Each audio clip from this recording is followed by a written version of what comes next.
সব অজুহাত মিথ্যা। যে তাকার সে যুদ্ধ করে হলে থাকবে ইনশাল্লাহ। সবাই দোয়া করবেন আমি যেন ওকে বাই করতে পারি, ওর সাথে সংসার করতে পারি। আমি সোহাগকে মুক্ত করার জন্য আমার যা যা করতে হবে তাই করব। আমার যদি ওকে মুক্ত করার জন্য যদি আমাকে যদি সেফ কাস্টডিতে যদি করতে হয় তাও আমি খাটতে রাজি আছি, তাও আমি ওকে ছাড়াবো। ওকে ছাড়ানোর জন্য আমার যা যা করতে হবে তাই তাই করবো। তুমি কি মাননীয় আদালতের সামনে গিয়ে তুমি তোমার এই কথাগুলো বলতে? হ্যাঁ বলতে পারবো, কেন বলতে পারবো না। এখন আর বলার কি বাকি আছে? আমি আমার স্বামীকে ছাড়ানোর জন্য আমার যা যা করতে হবে তাই তাই করবো। যদি আমাকে ওকে ছাড়ানোর জন্য যদি আমাকে আমার যদি সেফ কাস্টডিতে দেওয়া হয়, যদি আমার ওখানে যদি আমার যদি খাটতে হয় তাহলে আমি তাও খাটবো, তাও খাটতে রাজি আছি। আমার এমনিতে বয়স হয়েছে 18+, কিন্তু তারা কাগজপাতিতে কমায় রাখছে। এখন যদি তারা কাগজপাতিতে যদি বারবার কমায় রাখে তাহলে তো সারা জীবন গেলেও আমার বয়স এই 16-15 এটাই থেকে যাবে। কারণ এটা কাগজপাতিতে, এটা তো আমার রিয়েল বয়স না। কারণ আমি ইন্টার সেকেন্ড ইয়ারে পড়ি, তাহলে আমার বয়স কিভাবে এলো 16 হয়? একটা মানে এলো এসএসসি পরীক্ষা দেয় তখনই তো তার বয়স 16 কিংবা 17 হয়। তাহলে আমি ইন্টার সেকেন্ড ইয়ার পড়ি এখন, তাহলে কেমন ভাবে আমার বয়স 15-16 হয়? অভাব যখন ঘরের জানালা দিয়ে ঢুকে, ভালোবাসা তখন জানালা দিয়ে পালায়।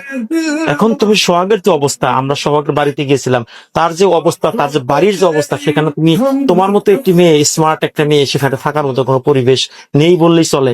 সেখানে তুমি বারবার কেন সোহাগের কাছে তুমি ছুটে এসে সোহাগকে বিপদে ফেলাচ্ছ? মানে ভালোবাসলে তো আর এখানে মানুষই দেখে না যে কার কি আছে না আছে। এগুলা দেখলে তো মানে সম্পদকে ভালোবাসা হলো, তাকে ভালোবাসা হলো না।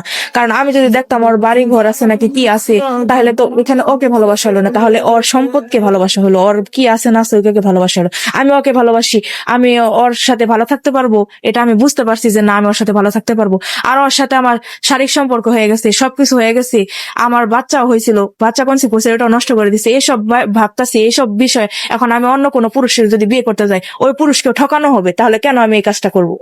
তার জন্য আমি ওর কাছে বারবার চলে আসতেছি। তুমি সেই অভাবটাকে মোকাবেলা তুমি করতে পারবা? হ্যাঁ করতে পারবো বলে তো আমি 4বার আসছি। আমি যদি একবার আসতাম, 2বার আসতাম, তাহলে হয়তো বলতে পারতেন যে না এই মেয়েটা থাকতে পারবো না। এত বারবার আমি তো সবকিছু দেখতাছি, পরিস্থিতি দেখতাছি, আমার বাপে আমাকে নেওয়ার জন্য কিরকম করতেছি, তারপরও আমি আসতাছি। তার মানে তো আমি ওখানে থাকতে পারবো বলে তো এত বারবার করে আসতেছি।